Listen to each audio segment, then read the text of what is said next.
California. What kind of place is this? California, the land of golden dreams, now with extra bullshit. Once the home of Hollywood pizzazz, now starring in its own crime-ridden dystopian flick, including The Usual Suspects.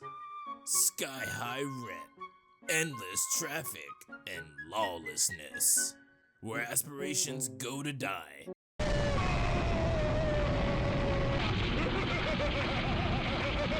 But parking spots are still non-existent, and even the avocado toast is questioning its life choices. Welcome to the Golden State. Now with 99% more, why am I still here? California is a weird place. Me coming from the middle of buttfuck nowhere. California is quite a circus slash beautiful slash I don't even know what to say after that. I remember one day I was just going to a store, you know, just a simple old good old Safeway, and one day I just see this hillbilly and this black dude. Let's just say he was the uppity black fellow. The black fellow with lots of money and a lot of free time and not much to really think about except typing squares at the computer at his job. So here's how the dialogue went down between him and the hillbilly. Hey there, city boy. What kind of car are you driving? Well, I've got a Tesla. It's electric. Electric, huh? That's fancy. So, where do you put the gas? It doesn't take gas, man. You charge it with a phone. Well, shoot. What happens if you forget to plug it inside? You gotta push it in around the next outlet. No, I plan ahead. What about you? What do you drive? Oh, I don't drive no car. I got me a mule. Runs on carrots and bad decisions. Man, that mule sounds like some of my exes. Difference is, my mule's still around. Other than that, here's another funny story. And this is a story that occurs between two blonde chicks. Yes, we're going there. We're going there today. Because you know what? My life's a damn comedy. And I really don't know what to make of it. Except tell the story myself. I go to this really nice area just to see what goes down and how people behave and what they do in these areas, because these people are just characters. I always thought that the airheaded blondes in the movies were just in the movies, but no, it's actually a real thing, and I couldn't believe it as soon as I first came out here. I thought someone was playing a joke on me or I was on MTV's Pranked or something, but no, it was actually real. And so what had happened was these two girls were just standing in line and I was just waiting. Pretty much we were all getting coffee, right? So all of a sudden, these two chicks are just talking amongst one another, just, you know, blah, blah, blah, blah, blah, blah, blah, blah. Here's the dialogue. Oh my gosh, I just bought this new puzzle and it says 2 to 4 years on the box. And the other blonde is like, wow, that's a long time. Did you finish it yet? Yeah, I did it in like 2 days. 2 days? That's amazing. You're like a total genius. I know, right? But now I'm wondering, why would they make a puzzle that takes years? Who even has that kind of time? Probably like retired people or something. Oh, that makes so much sense. Smart! You interpret it however you want to interpret that. I have so many things to say, but I'm gonna leave it to you, the audience, to make up with this shit. Cause I can't even make this shit up. Here's another funny story.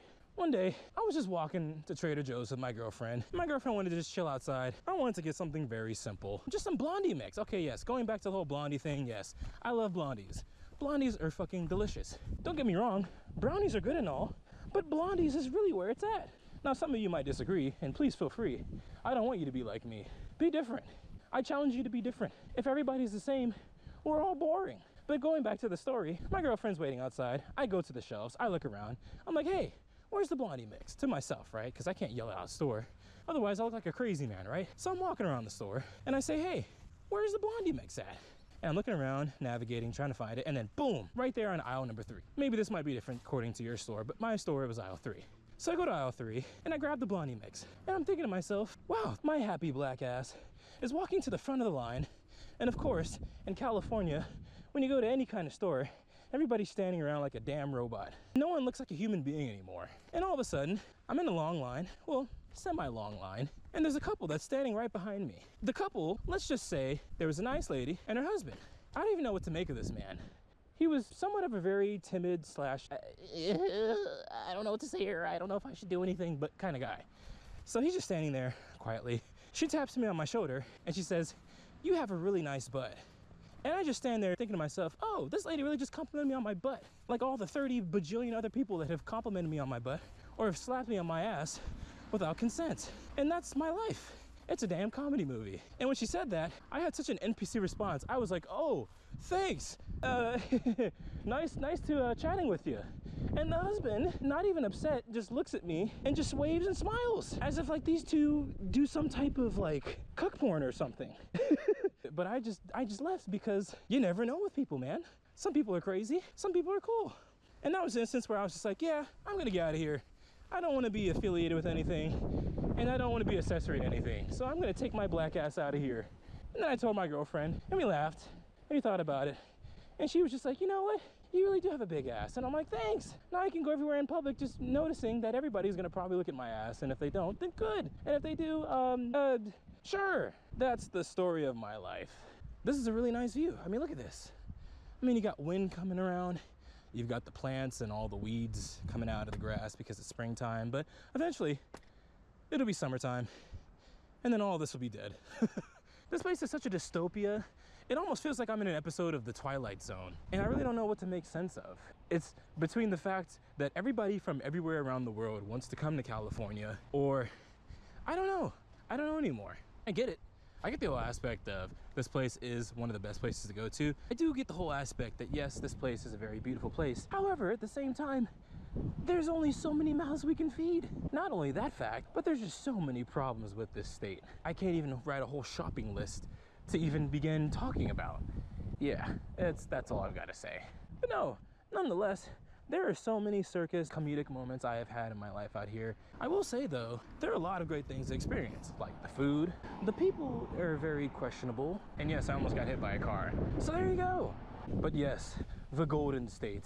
The state with really terrible laws, really terrible beliefs, and etc. But on the upside, there's great food, great scenery, and great experiences to experience in a lifetime without spending the cost for the rest of your life.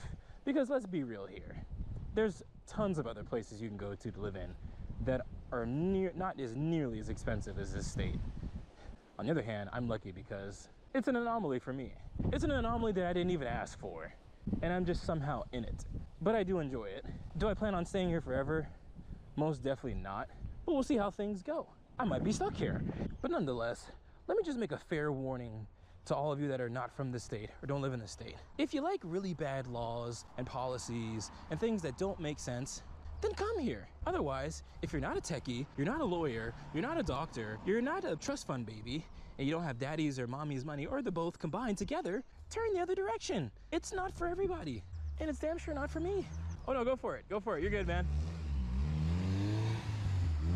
That's what I mean by scenery. That's a nice little scenery to watch. But it's not something that I would drive. When you're in California, it drives you crazy. It makes you think about a lot of things. Sometimes it makes you overthink things. And then it drives you into a corner. And then it makes you go into a rabbit hole that's so deep, you don't even know if you'll be able to get out of it. And God forbid you're stuck in this place. Do what you want with it, make what you want of it. But if it's really the place you want to come to, just make sure you're prepared for, well, the best and the worst. In life, you can't have it all. No one can have it all. If we could have it all, life would be pointless and meaningless. And that's why it's just best to just appreciate everything you got. Appreciate the small things. All the other things in life are just icing on the cake. That's all it is. It's icing on the cake. You can only do so much with it. Let's say you were somebody that was a trust fund baby, for example, and you had every single thing in life. You could buy yourself a penthouse, you can get yourself a private jet, you can go to flight school and learn how to fly that thing, you can get the fanciest Corvette and do all kinds of shit with it. You can own lots of property, you can own a shit ton of parking lots, you could own a ton of parking lots, you could own everything, right? You're just I'm Mr. or I'm Mrs. own everything, right? And you do everything, right? And then at a certain point, it's all nothing. It's nothing. And then when that nothing becomes just nothing, it's gonna be more nothing because you've done it so many times that your brain just has so much dopamine to where you don't feel the same effects when you first did it. For everybody that's young and wants to live their life, don't have kids. I don't suggest it. If you're in your early 20s and you're thinking about having kids, you should stop thinking that. It's a terrible idea, all right? I'm somewhere in my 20s, and I'm not gonna say where exactly in my 20s, but I've come to the conclusion that I don't wanna have kids at all, especially in California. It's the worst place to want to raise a child. Sure, you could have your grandparents raise it, but that's not actually raising the little thing. It's not raising the parasite. And I don't mean parasite to be demeaning or sound whatever, but yes, there's so many of us walking on this earth that what good will it do to have more of us in it? Like, think about it this way, right? California is like a sardine can. You have all the sardines from Asia, Africa. You might have some from Antarctica. Just kidding, you don't have any. Well, you get some of those in the zoo. But then you have that, you have Europeans, you have people from other parts of this country in North America, well, in the United States and North America, which includes Canada and Mexico, and everywhere else around the world. And we're all just trying to pack all these sardines in this can. How does that work? How do we keep prices down if everybody wants to go to this one can? Simple, we raise the prices. Do they come down? No, fuck no. There's so many things I could say about this state, but it just hurts my brain so much that I can't even say what I really want to say about this place because there's so many things to say. It's a never-ending cesspool of just utter shit. But there's good to come from it though. And I don't know, maybe for some people they're so numb and that's why they're NPCs. I don't want to be an NPC, so maybe this isn't the place for me. But when I think about it, being an NPC isn't all that great as it seems. Think about it this way. You're an NPC techie living in the Bay Area, or you're an NPC in general, and you live your day-to-day life doing the same exact thing, and you don't make time for anything else because you have to make so much money to live in a place like this, or godforsaken New York City, or any other cities around the world. I still think to myself to this day, like, how do they have the time and energy to do that? How is it that people have gotten so far in society to where we as a people back then lived life, and now we live life in a box? At the same time, I have my whole perspective that maybe life has been altered to where we're just supposed to live in this box of ours and we're not supposed to think outside of that box. And after doing some hard thinking, I've realized I don't want any part of it. And sometimes I don't really know what to do with that. So I figured maybe I would just share a little bit of that with you. Imagine you're an everyday person. You're not even a techie or anybody that's making six figures to do this crazy, insane, boring job to make your living here. And let's say you go to your boss. Hey boss, I've been working here for 3 years and I think I deserve a raise. A raise? Let's see. You're already making what? $15 an hour? No, I'm on 14 an hour. Oh, even better. Look how much money you're saving us already. But my rent went up, gas prices are crazy, inflation is killing me, and so is my wife and kids. Exactly. That's why I can't afford to give you...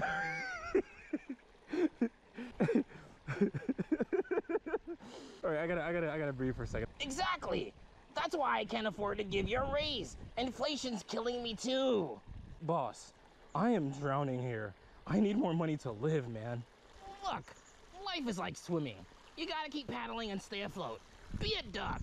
A duck? Yeah, calm on the surface, but paddling like crazy underneath. You're doing great. So, no raise. Nope. But I'll tell you what. I'll give you a little title bump. How does senior paddler sound? Sounds like I need a new job. And all of a sudden your boss, with the audacity of your greedy ass boss, he just says, great attitude. Keep paddling toward your dreams. Because I sure as hell won't help you get there. That's California for you. If you're not a techie, or a lawyer, or a doctor, or etc., good luck. Get fucked. That's why when you wake up one day, and you just look in the mirror, and then you reflect on life, you just honestly wake up out of the whole thing, and be like, I can't do this. Nobody can live like this anymore. I gotta change my life for the better in some kind of way. However that may be for you, because it's not the same for everybody. It's very different for all of us. But you've got to make it in a way that works for you. And it can't be on any kind of scummy, messed up thing. No, you got to do something good.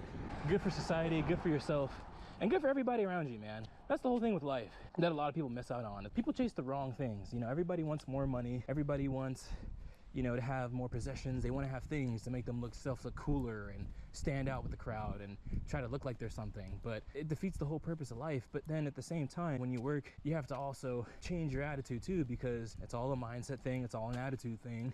When you realize through your experiences that the quote unquote boring life that you have presented in front of you is not so much of a boring life, and it's actually something to push you, to accelerate you into the next chapter of your life.